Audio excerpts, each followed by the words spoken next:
was a disaster, partly because it was open to corruption and there was terrible corruption in it, which ended up costing a lot of money, but also because there were a lot of courses in the vocational sector where the typical person with that qualification doesn't earn very much and therefore always fell below the threshold for repayment. And so what we do now, we have a much smaller scheme in vocational education, and it's basically restricted to courses where the government thinks there are reasonable prospects of actually getting repayment. You can have caps on the fees that could be supported by loans, which is what we do have for the government subsidised places in Australia, which I think is probably also politically wise, so people aren't frightened of deregulated fees. You can have limits on how much a person can borrow, which we do have in Australia, and you can limit the eligible higher education institutions. In the US, there are some rules around whether they have good employment outcomes. We don't have that, but we can introduce controls if we need to. Another big issue is whether there is interest on the student debt or not. So in England, there is a real interest rate on student debt. In New Zealand, there's no interest rate, fair loan scheme, if people within New Zealand.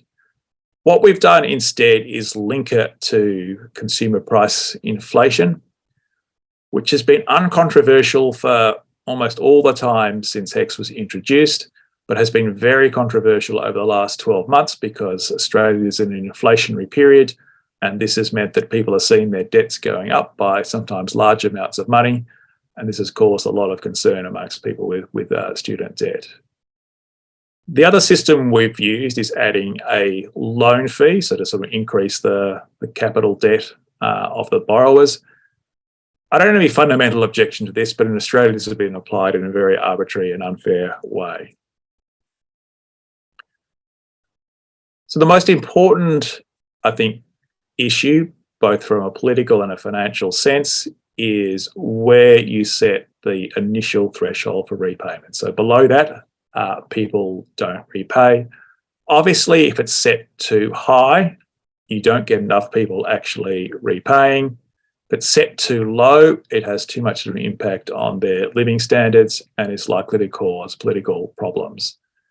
So as you can see in Australia, this has gone up and down over time. At the start, it was designed, the introduction of charges was basically sold as saying you won't have to repay unless you earn at least an average wage. But that really leads to an overly high threshold, and this has led to not enough people repaying, which is why in more recent times, we've seen a lower threshold, which is also more sensible for the vocational education borrowers. Australia also has a quite unusual repayment system compared to other countries like England and New Zealand, which also have income contingent loans based on the Australian system. So in England and New Zealand, you pay a percentage of your income above the threshold. So I think in New Zealand, it's about 12% of your income above the threshold. In England, it's about 9%. In Australia, we do it differently, which is that once you reach the threshold, you pay a percentage of your entire income, not just the amount above the threshold. As you see, we changed this over time, and now we've got this really complex system where we've got 18 thresholds with mostly half a percentage point increments between them. And with each time you move over one of these increments, we've got this repayment cliff where you suddenly pay a significantly extra amount of money.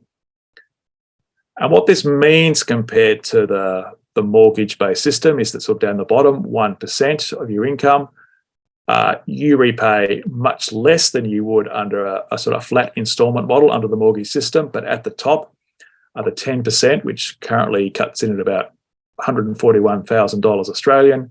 You're paying $14,000, which is way more than what you would pay if you had a flat system. I think this system has probably meant that Australia's system is in a better financial situation, and particularly the English system, because I think England has a lot of people sitting just above the threshold. And so if you're £1,000 above the threshold, you repay £90 a year, you're never ever going to repay your student debt. And so one of the reasons their system looks bad financially is this issue. But our system does have the downside of these big sudden increases in repayments. And there have been studies showing that this is causing or has caused some manipulation of income. So people have questionable deductions and other strategies to try and bring their income back below a threshold, which obviously impacts general tax revenue as well as repayments of student debt. But just finish on this last slide. Despite these problems, and despite claims over the years as student charges have gone up that this will deter students or deter students from disadvantaged backgrounds, or the loan scheme will trigger debt aversion, while these effects may be true of some individuals, in the aggregate, that hasn't happened. What we see here is, with a few dips, a fairly continuous and substantial increase in the percentage of young people in Australia going on to university compared to the historical levels. And looping back to the social demand point, once you get social demand at a fairly high level, really the critical policy issue is not so much encouraging demand or removing price blocks of demand, it is increasing supply in the system. And the great strength of income contingent loans is that they enable governments with limited tax bases to increase the number of places at university well beyond what they would have been able to do if we had kept the free education system that we had in the 1970s and 1980s. So thank you. Okay, thank you, Andrew.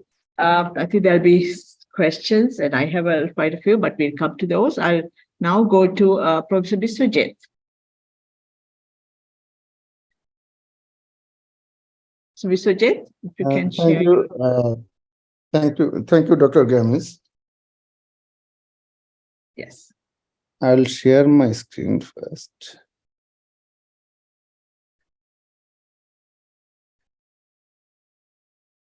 Is it visible? Yes. You can do slideshow, I guess. Yeah. Thank you. I congratulate and thank Professor Andrew Norton for his excellent presentation on the issues relating to student loan in Australia. And my respect to Professor Sampath Amaratunge, Honorable Chairman, UGC Sri Lanka, and all the participants and organizers here. I thank the organizers especially for giving me the opportunity to speak before. As we can see, I have been asked to talk about the social demand for higher education in Bangladesh. My focus will be on both publicly funded and privately managed universities and affiliated colleges under them.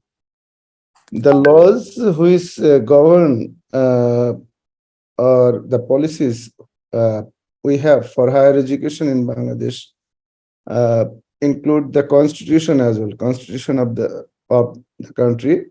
Article 17 of the constitution provides for free and compulsory education to all children as decided by the law afterwards. And currently, up to graduation, they don't need to pay tuition fees in Bangladesh. The fees they pay are very nominal, a few pence per month, something like that. And we have an education policy. Latest one is 2010 education policy. We have a strategic plan for higher education in Bangladesh, which talks about student loan as well. We are planning to start that very soon. And for every public university, we have a different separate legislation.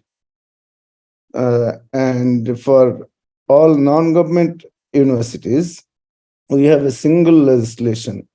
The latest one was enacted in 2010, Non-Government University Act 2010. At first, if we talk about the number of students and teachers at government-funded universities, including all affiliated and constituent colleges, currently we have 56 government-funded universities. 3 are new, 53 are in operation.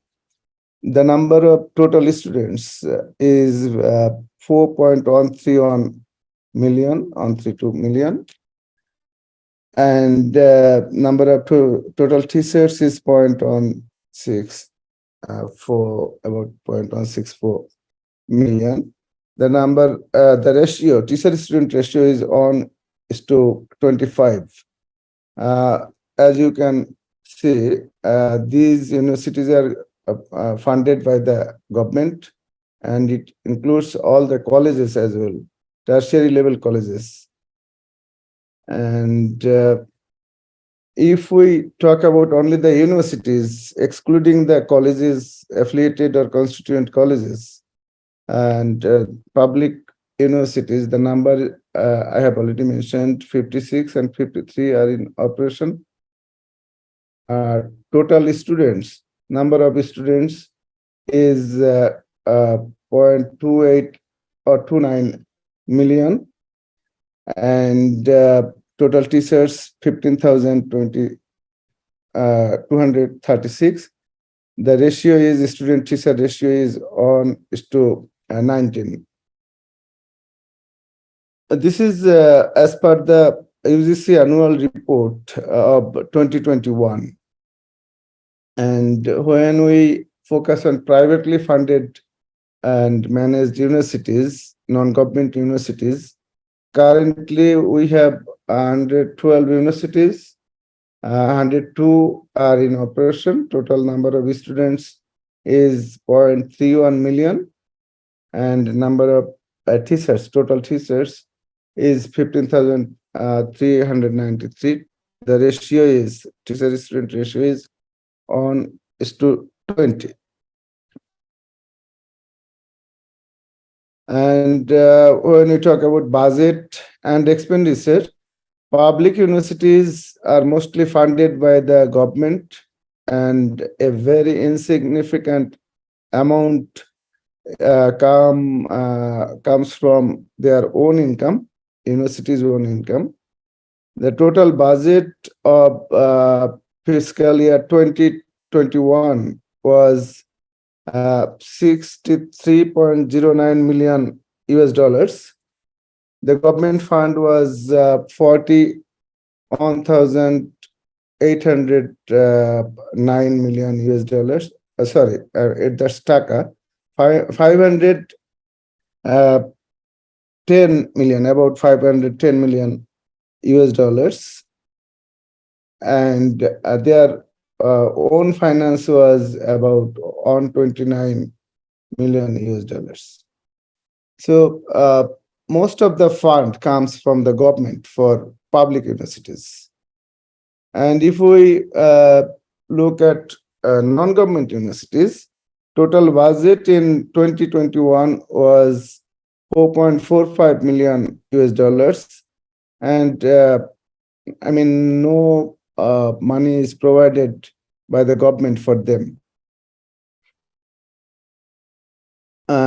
When we calculate per student expenditure per year, every year, as for public universities, average 2,300, about 2,300 US dollar is spent for a student per year, a student of a public university, and the highest amount is spent for medical students at Bangabandhu Sheikh Mujibur Rahman, not medical students, it's aviation and aerospace university students. Bangabandhu Sheikh Mujibur Rahman Aviation and Aerospace University, they spend 0.788 million taka, that is 9,614 US dollar per student per year. And another university, the public university, they spend about, I mean, the lowest amount spent is by Borishal University, which is 536 US dollar per year per student. And at private universities, average expenditure for per student is about 1,039 US dollar per year.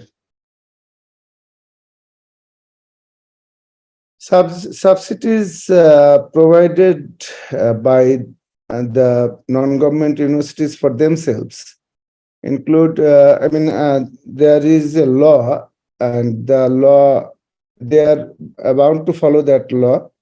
Total 6% students, at least 6% students are supposed to get full free scholarship.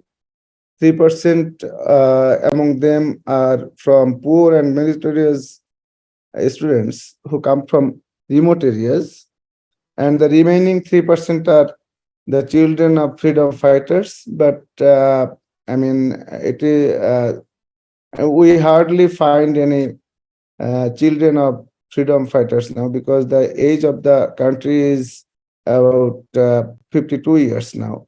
So the children of freedom fighters are not children. I mean, they are not students. Their age is, more than the age of average students.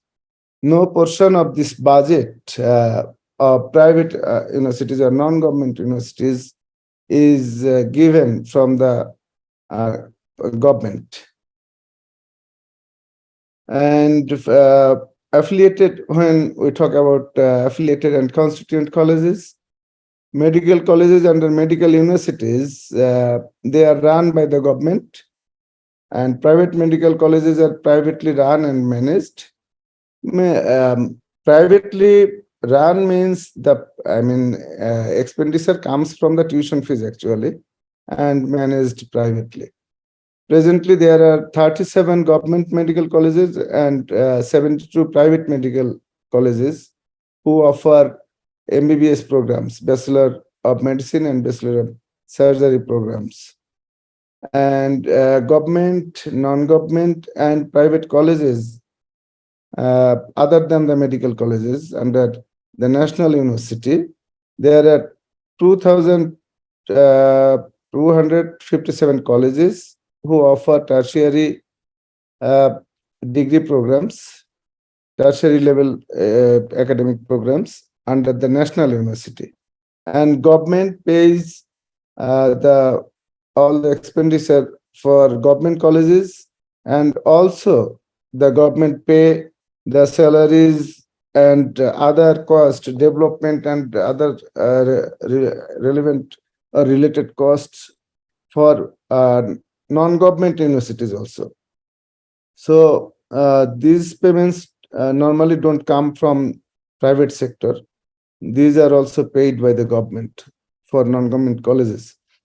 And there are Islamic education system also. There are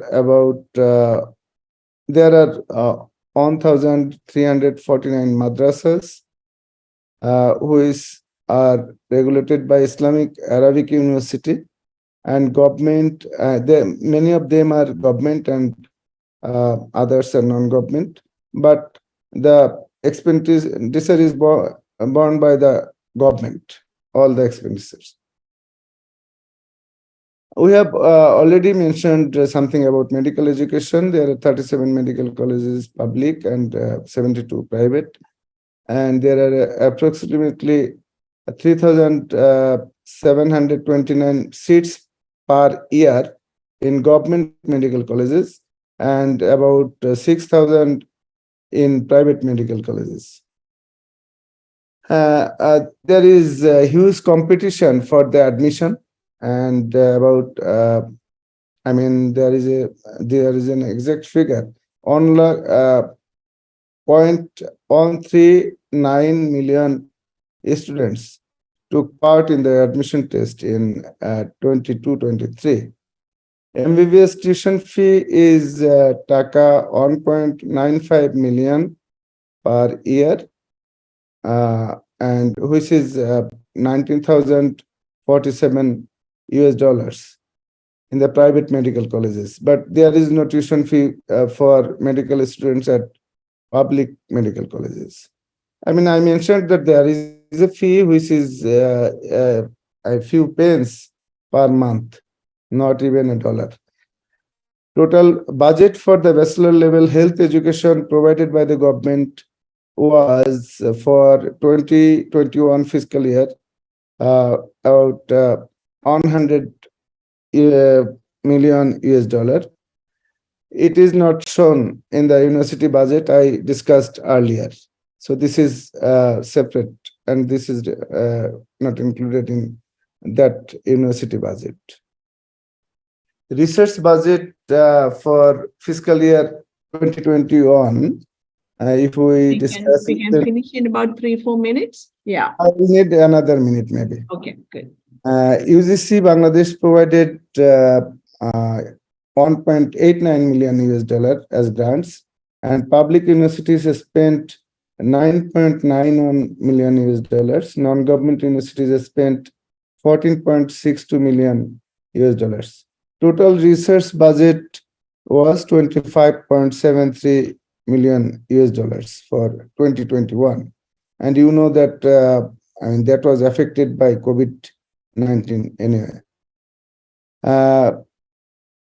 We did not mention anything about the expenditure or budget we have for veterinary colleges, different research institutes under the Ministry of Livestock and Fisheries, agricultural institutes, rice research institutes, and other institutes under the Ministry of Agriculture. And also, we did not mention that in the budget for various institutes under the Ministry of Culture. Finally, our Honorable Prime Minister urges the public universities. She urged on January 19, 2023, in a meeting with all the vice chancellors of public universities, to raise own funds for development. So we are thinking that they should not be dependent on the public fund only, or the taxpayers' money, on the taxpayers' money only. They should try to create their own funds through alumni and other sources. And that's all today. Thank you very much. Thank you so much. I think we really need to take a close look at this and benchmark our own data. But thank you so much for pulling all that together for us. Now I'm going to go to Professor Amar. Again, 1 second. As I mentioned last night, that I have a meeting with our ministers after, half an hour, something like that. I'll be connected. I'll remain connected, but I will be traveling. Is that okay? That's fine. That's fine. Let me see if there are any questions. Yes. Just when you said per student spending, did that include capital and recurrent both? It's per student spending. That's quite significant, the per student spending numbers you showed for. Sorry, the students? Per student spending by public universities you gave in US dollars. Yeah. That's a detail. We will get to that. Yeah. Okay. If we can share your slides later, that'd be really helpful. Then I will go to Professor Amartunga. Professor Amartunga, please. Yeah. And yes, when you leave, you can just leave a note. But thank you so much again. Yes. Thank you. For Samaratunga. Yes, thank you very much. Good evening from Colombo. Professor Andrew Norton from Australia, Dr. Tara Dimel, former Secretary to the Ministry of Education, Dr. Sujata Gamage, and also Professor Biswajit Chanda from UGC Bangladesh. Ladies and gentlemen, I'm going to talk about the current higher education system in the country and recommendations which we have made to the government.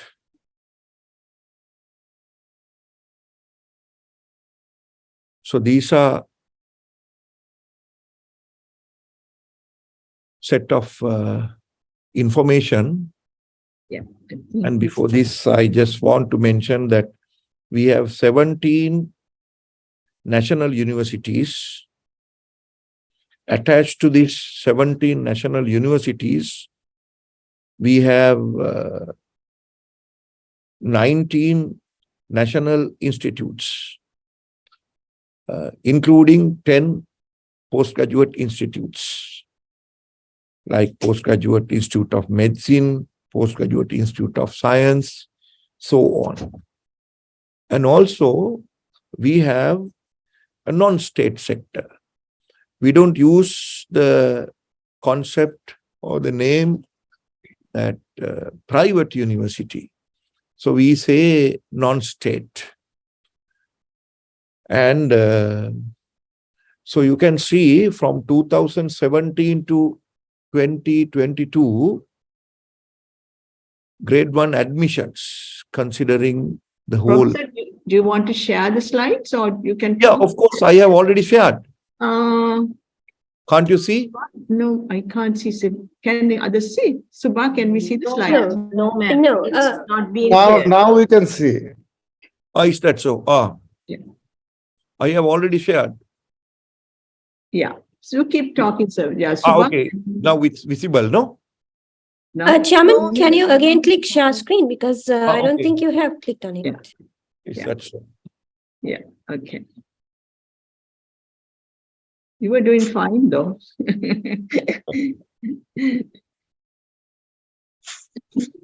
I share. We still can't see, but I think you should just keep going. Yeah, it's it. Okay, very good. We can see now. Please. Okay. Yeah. Right. You can see this is grade 1 admissions of government schools. 2017, it was 322,135. And this is around 300,000. And number set for O levels, again, similar to that number. Then number set for advanced level, this is like London A levels and London O levels. This is the entry for universities, especially for public universities. So that is also around 290,000, 300,000 like. Number qualified for university admission, it's about 170,000. So we have minimum standards to enter national universities. So it's a parliamentary act specified minimum qualifications to enter to medical colleges. Then number applied for university admissions, it's around 75,000, 91,000 like. Then number admitted is very important. 2017, it's 30,000. You can see a drastic change, a huge jump in 2020. The government have taken a decision, clear decision, to increase the intake by 10,000. It's huge increase of 33% of national university admissions. And slowly we are increasing, and at the moment it's about 44,000. And I just want to mention here, this is all free of charge. In Sri Lanka, the education is free when it is come to the government sector. That has ensured everybody. So education is the culture. So then not only education, even health facilities are free of charge. Then number admitted, it's now 44,000. We have increased that milestone from 30,000. The next slide.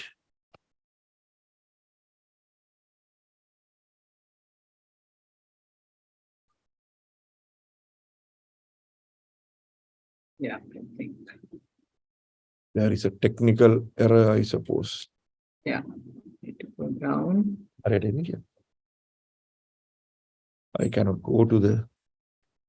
You can see on your computer, you can keep talking. slide. I can see, I mean, some statistics related to school and higher education. This slide.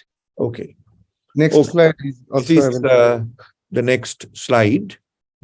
I You can can see. see this gives very important statistics here. So we take 43,927 for public universities, and we have another 5 universities, but those are not coming under the purview of University Grants Commission.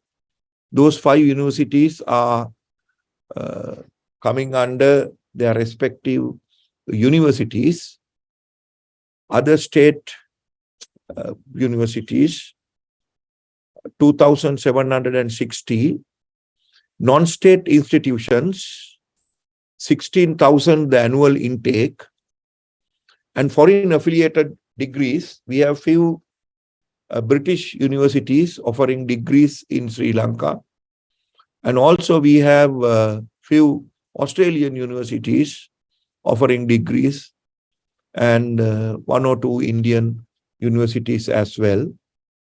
And the intake of those universities come around 9,000 per annum. And most of the students in these affiliated universities, they finish 2 years here and go to the mother university to finish the qualification. Then external degrees offered by national universities, they also take nearly 10,000. And higher diploma and diplomas, National College of Education, these are teacher training colleges. We have 19 teacher training colleges, and they are giving 3-year higher diploma for teachers before they take into the teaching profession. Then higher national diploma, 11,338, National Diploma of Technology, and other state higher education institutes, very small ones. Then again non-state, and 29,000 go abroad annually.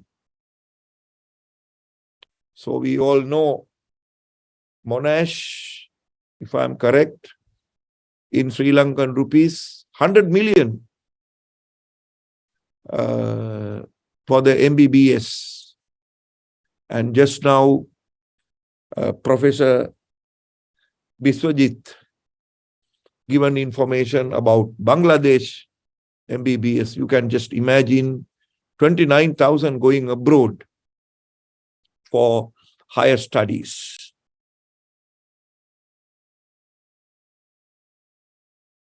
So this is the breakdown. What we have done so far.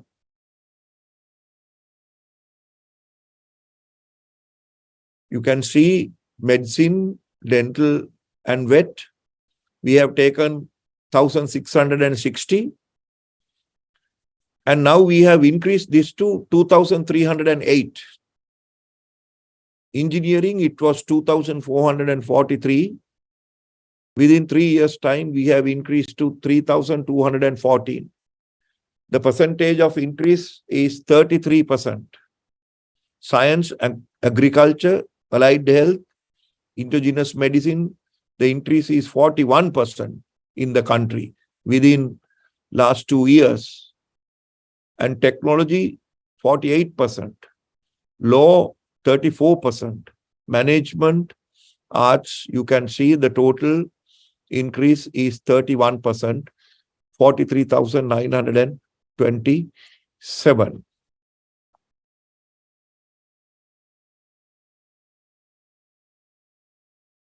This shows the breakdown again inside universities. Arts and law is huge, 26.2. Actually, law is very small component. Arts, almost 25%. And management, 18%. Science, 16.9. Technology, 8.1.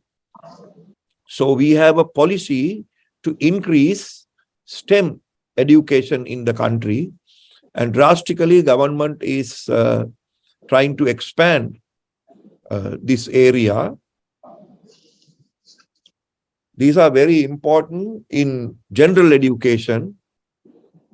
Number of schools, those who offer advanced level, numbers are 2,952. The problem here is schools having the science stream is only 34.25. That's the problem of expanding science.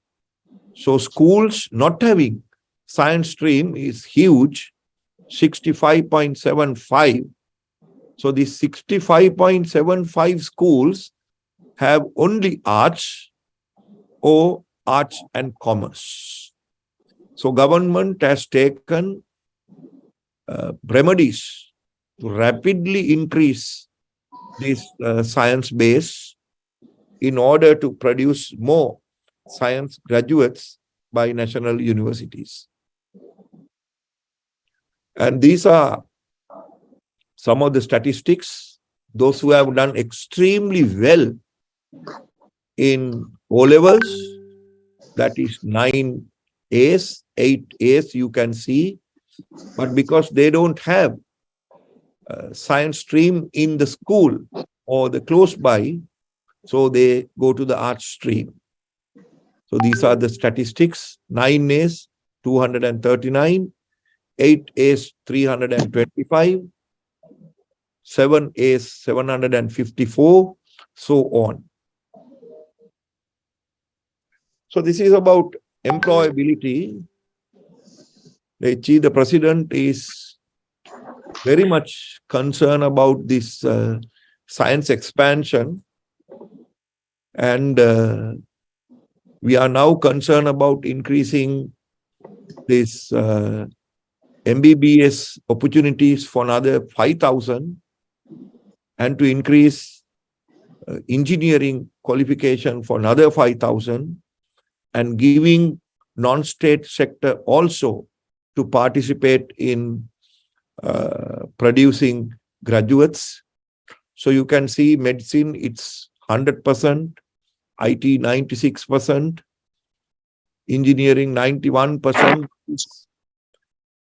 3 months after releasing results, and allied health science 74.8.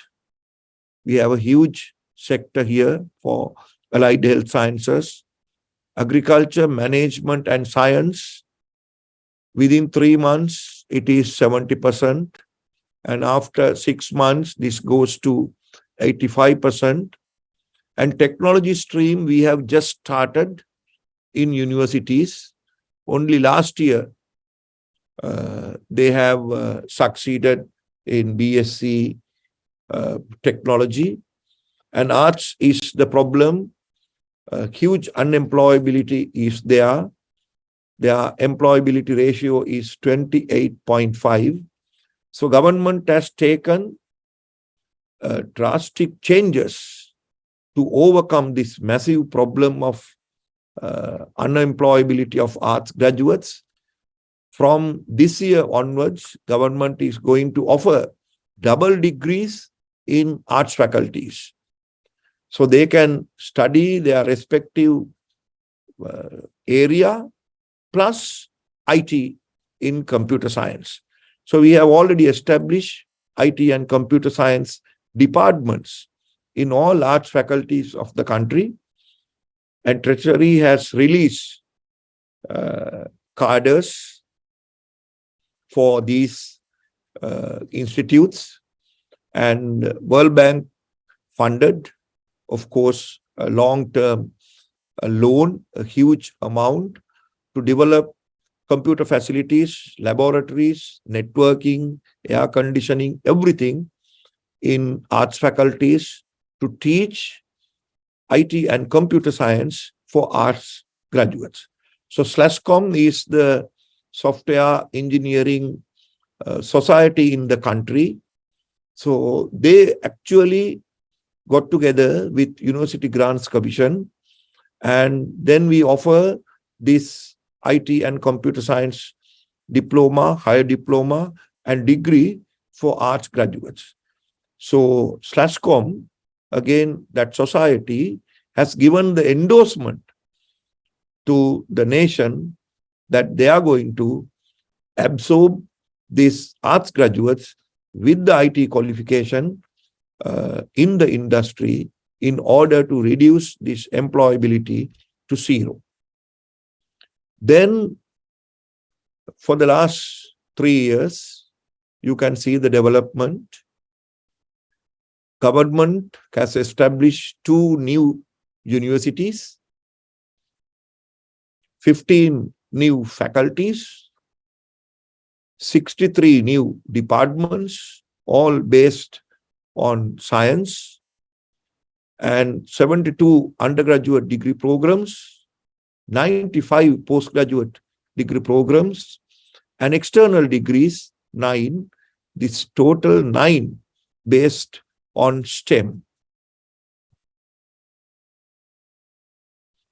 And after A-levels, we had a huge problem.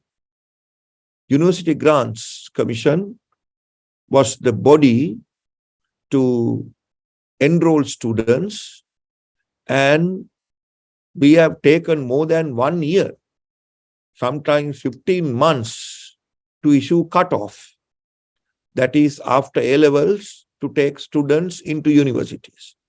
Now these 15 months have reduced to 2.5 months. From this year onwards, now we are planning to issue cutoffs within a month. Then the waiting time to come to a university will drastically come down. So we have computerized the system, and only the digital application mode is accepted.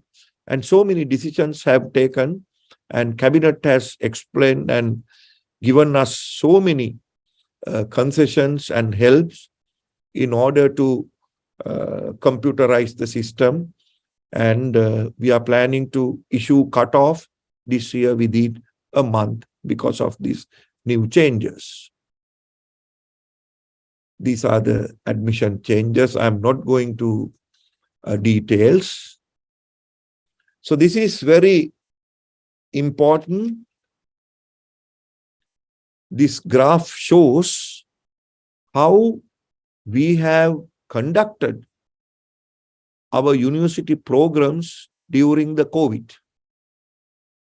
So these are the waves taken place in the country.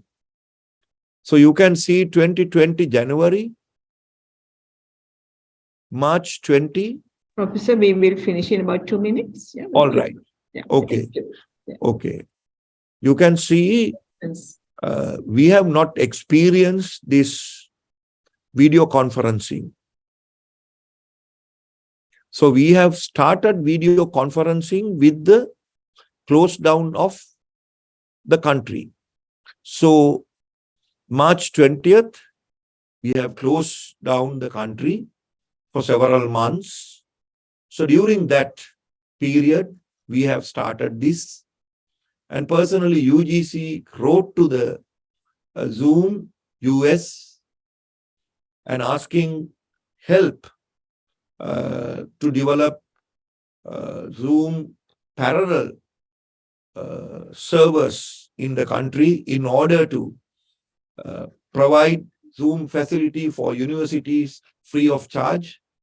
So Zoom US have given us free of charge so many accounts, and the government of the country requested all service providers to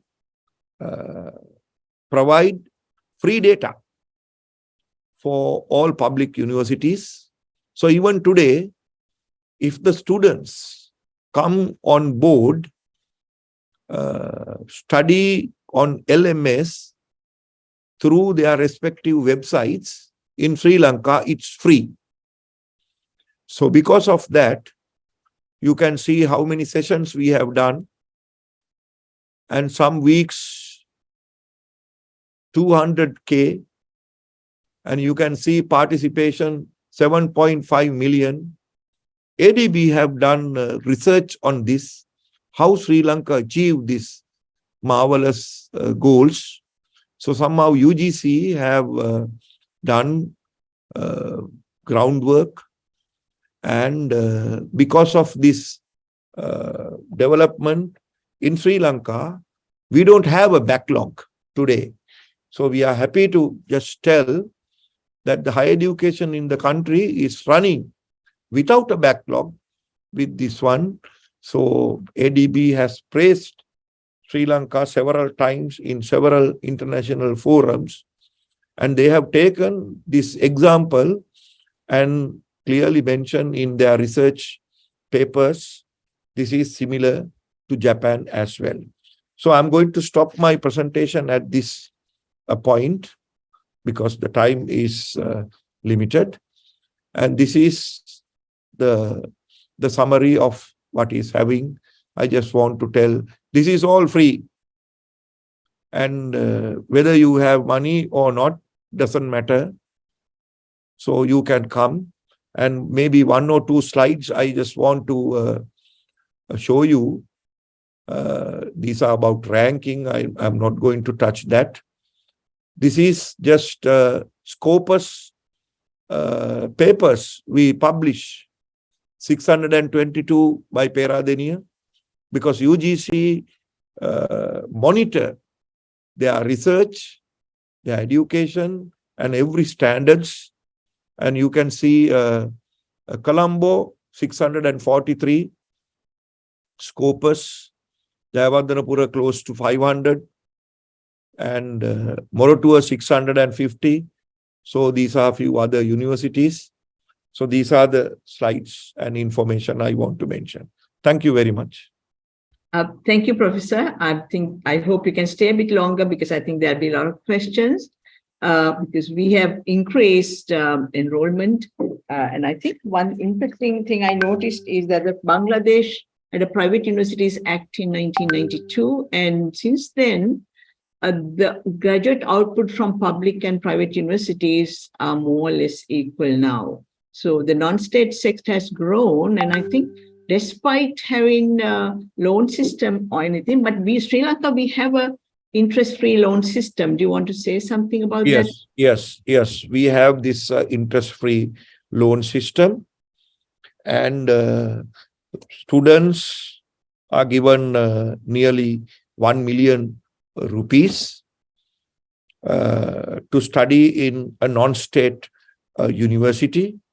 Even though we are in a crisis situation at the moment, government is continuously funding private students for their studies, and there is a huge demand for non-state sector as well, because as I explained, another 70,000 is waiting to come to universities. So somehow we have to educate these 70,000 in order to run the country to a developed status. And especially the government is promoting at the moment the science base. So the money allocation, these interest-free loans from two big banks of the country, especially for STEM education. Thank you. And I think there were some other questions. One question, I think, if you have any questions, please raise hand using reactions. Please do raise hands. I don't see any raised hands, but I saw there were some comments. There was one comment, Professor, about whether when you increase rapidly by 10,000, what were the quality concerns? And is the government committed to increasing spending in this crisis situation? Have you got any assurance from the government about Yes. Yes, actually, we had maybe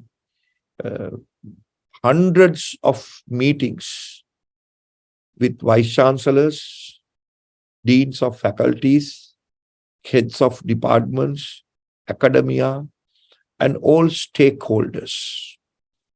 And we invited proposals for the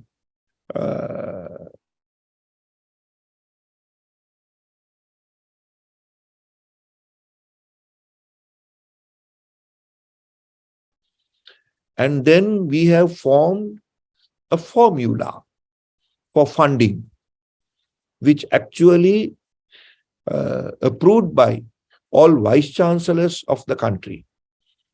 So I have explained this funding formula in detail. And unfortunately, I want to mention here, the World Bank agreed for this expansion, the funding source, but with the announcement of the bankrupt, so they have stopped funding for the expansion. And I have wrote several times, since this is education, we have done the expansion. We cannot stop the expansion. We have given hopes. So even though this is bankrupt, so we have to continue, right? So UGC is struggling with donor agencies, funding agencies, and Treasury as well. And the World Bank also very helpful. And because of the policies, they also can't come out from the standards. But we are working very, very closely with the Sri Lankan World Bank office. And with the status of this, we will be getting proper funding from the World Bank as well.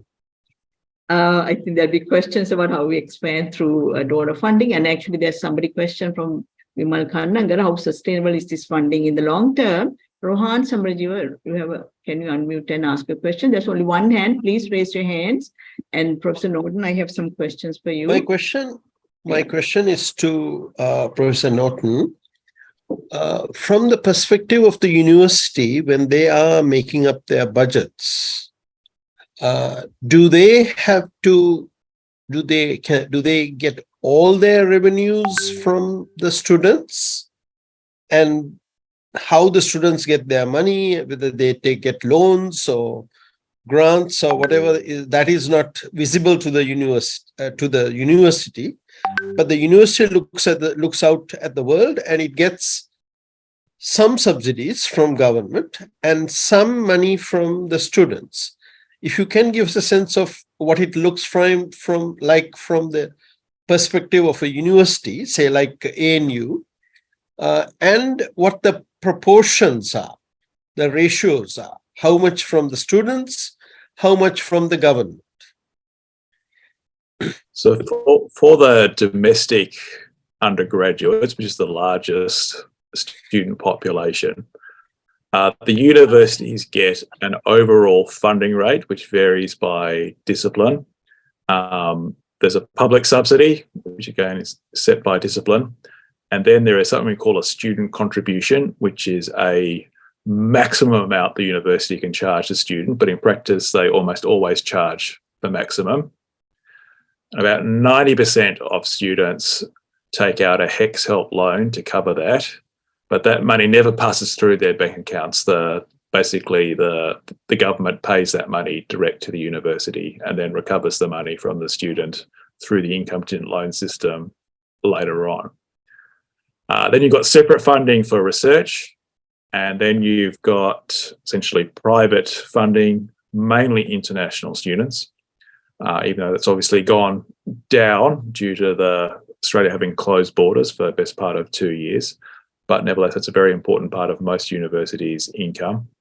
So overall, in cash flow terms, I think it's about 54% of university revenue comes from the national government, a few percent from state and local governments, and the rest is private sources. So Australian universities are quite reliant on private funding. That includes fees, that includes donations, that includes contract research, that includes their commercial operations.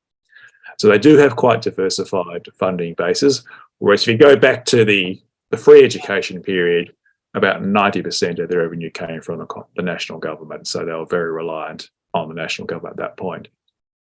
If I may have a short follow-up, Sure. what does this do to the sort of the predictability of funding?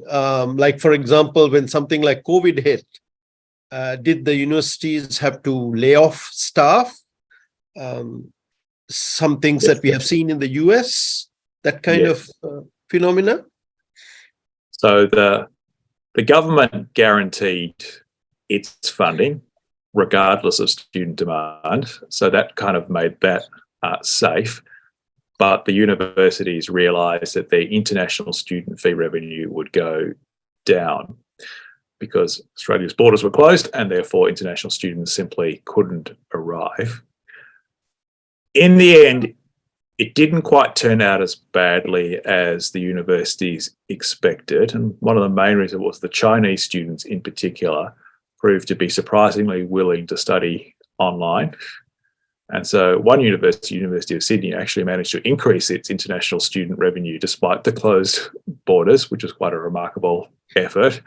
But most of the universities had significant reductions in revenue, and they did introduce quite heavy staff cuts in order to bring their spending back in line with their revenue.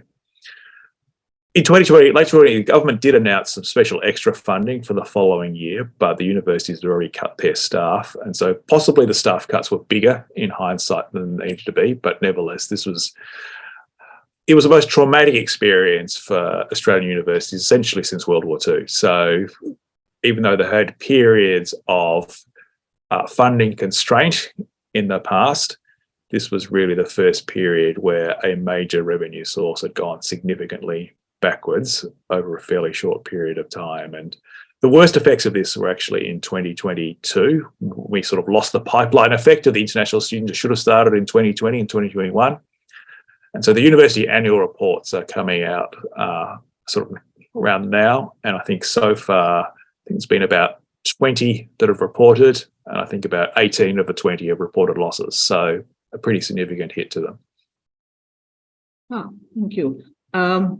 I have there's one question, but before that, did some quick calculations using a Parliament report. I just want to get your thoughts on that. About 50% would come, they looked at the whole higher education sector, and about 50% come from as a direct grants to universities, and about 15% as HEX help contributions, and 35% direct payment by students, and of those mostly would be from foreign students. Somehow this other income was not there. So But does that sound like reasonable percentages? I've been using that in some Roughly, so the 50%. international students, international pre-COVID were about 25% of income overall, but more at some Right. institutions. So that's pretty significant. The government share has government rarely cuts in total by any drastic amounts, but because the private share has been going up more quickly, the government share has been shrinking as a percentage of the all. I think just from memory, it was 40-something% are grants, and then sort of another 15% are loans, which, of course, in the way the accounting is done, actually some of those loans are in fact costs because they'll never be repaid, but we sort of don't typically count from the university's point of view. They don't really see it that way. They don't see that subsidy. Yeah, so the students are actually paying about 15-20% of the total cost. The rest is either government or... But of the funding rate that they pay, so for their own education, it's really... It varies between the disciplines, but on average, it's sort of now well into the 40-something% of the nominal cost of their degree. So that is really, it's very high by Australian historical standards, and possibly it will be pushed back. At the moment, there's a big review of Australian higher education policy going on. I think there will be pressure to, increase the subsidy. Unfortunately, even though Australia's not relying on World Bank or anything like that, it does have a tight budgetary situation, and therefore it'll be, very competitive with other demands on public spending to be able to increase the subsidies. Plus, we have another of these demographic surges coming through. So there was a lot of babies born in sort of the late 2000s in Australia, and they're going to be arriving at university age in the second half of this decade.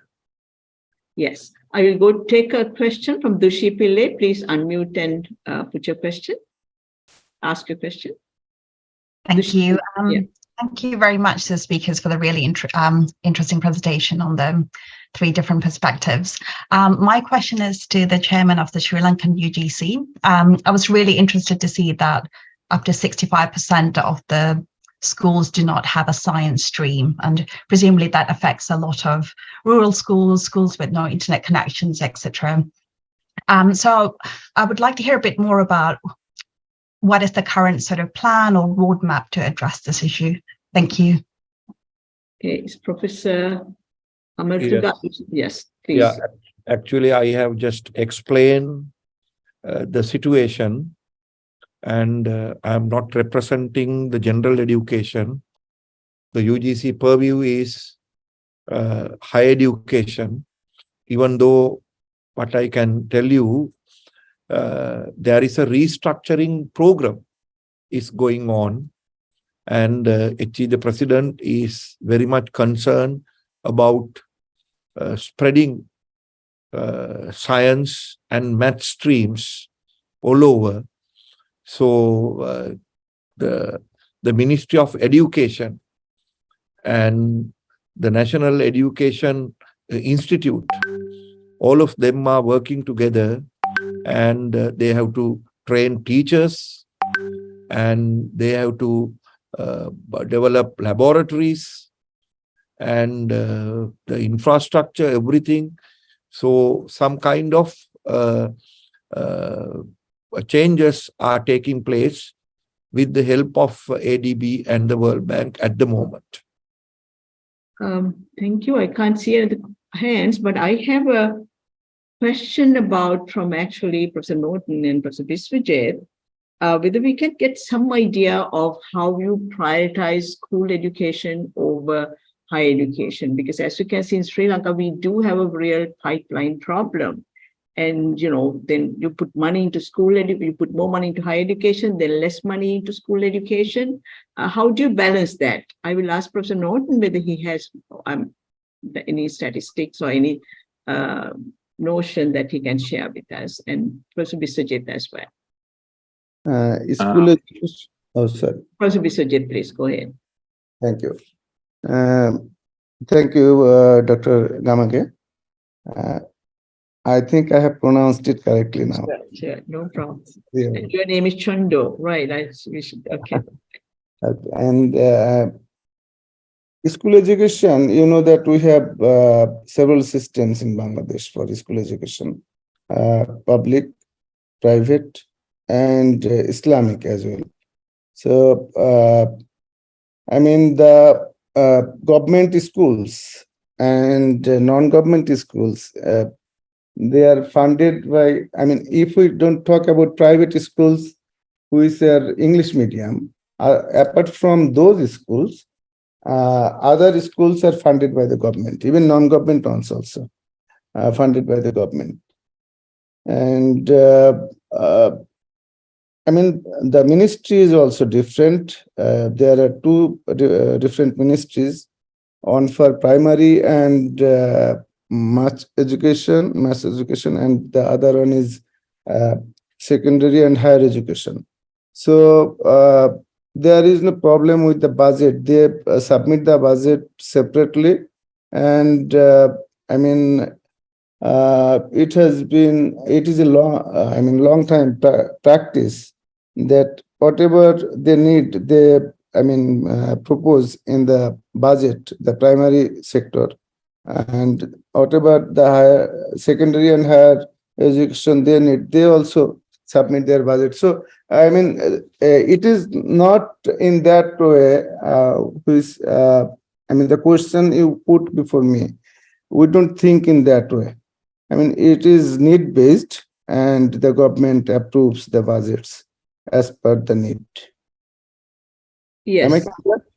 Yeah, I think maybe we'll have to get the per student spending later, because I think it's really important to benchmark per student spending in Bangladesh and in Sri Lanka and maybe another country or two, for us to just to get some sense of per student spending. For you gave student spending, I mentioned only for tertiary level students, not for primary students. Yes. And I'm sorry, I mean, I did not go through that. No, that's fine. Yeah, but maybe we could maybe talk to you about that later. Professor Norton, could you please tell us a little bit about the sort of how you balance those priorities, school education versus higher education? Is it possible? If it's not possible to ask, that's fine. Yeah. Yeah, look, I can say one thing, which is in Australia, the school sector is more politically powerful than the higher education sector. And they have been far more successful in extracting additional government funding than has the higher education sector. And I guess this is partly just the reality of numbers. There are far more school students than there are university students, and their parents vote, whereas I think there is probably a mentality that once people reach adulthood, they're a bit more responsible for paying themselves. On top of that, there are these complex debates, particularly in Australia. We've had this debate about the importance of early childhood education, particularly the first 3 years, with an argument that improvements in early childhood could lead to dramatic lifelong improvements, particularly for young people from disadvantaged backgrounds. And again, there's been a lot of extra public money invested in early childhood education. Whether this will actually pan out, I'm not sure. I know there are skeptical voices here about whether except for maybe the most disadvantaged, whether this is really just much more than childcare, but nevertheless, that is kind of where it's going politically. I'm not really competent to make the precise trade-offs as to where the greatest gains are going to be. But thank you very much for that observation that the school sector is more powerful politically. Probably in Sri Lanka, it's probably the other way around. Yeah. So that's an interesting observation. My colleague, Dr. Tara Dimel, really was the Secretary for Education, responsible for some major reforms. I don't know, she said she has to leave. Tara, are you here? Could you just make some comments about I just want to ask Professor Sampath a few clarifications, if I may. Professor Sampath, UGC Chair, are you there, Professor Sampath? Yes. Just a few things. I mean, would you say that over the years, I'm just trying to analyze your stats when you're doing the slide presentation, would you say that the higher education sector, the non-state higher education sector has been increasing over the last several years? Is that your observation with like a comparatively or a relative decrease in demand for the state universities, whilst the higher education institutions managed through the non-state sector seem to be increasing. I think there are about 75 private or non-state higher education institutions right now, which for which students all pay fees. Is that your observation as well, Professor Sampath? Yes, Dr. Tara. Now,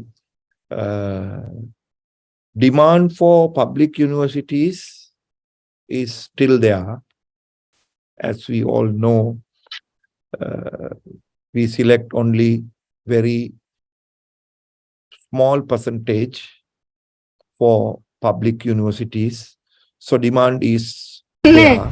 There is no question about demand for public universities. At the same time, non-state sector have increasing demand. And we have couple of good universities established in Sri Lanka, affiliated. Some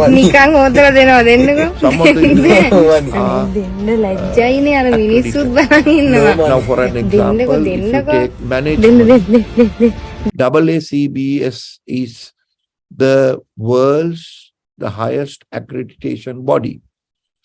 So we have few universities, few business schools, foreign qualifications in the country with that accreditation. So openly speaking, none of our business schools are not accredited by that place. So because of that, so we can see, now there is a competition for everybody to improve quality, standards, and all public universities are now very much concerned about accreditation at the moment. And they are also planning to go for accreditations. For an example, AACBS, the business accreditation. Few universities are about to launch their applications. So competition is good, and we can see increasing amount of students are trying to come for these affiliated universities, those who can finish 2 years here and go to Canada, 2 years here and go to Australia or England. So that combination is now very much popular. So in other words, that doesn't appear to be much of a hesitation in terms of paying a fee. Yes. When it is come to going abroad, it's happening. Okay. And also, if you take Australia, according to my knowledge, after the degree, they allow temporary visa to work 3 years, right? And even during the studies, they can earn some money. So if the parents can pay the tuition fees, then they will be able to earn money, and that is for the accommodation. So like that,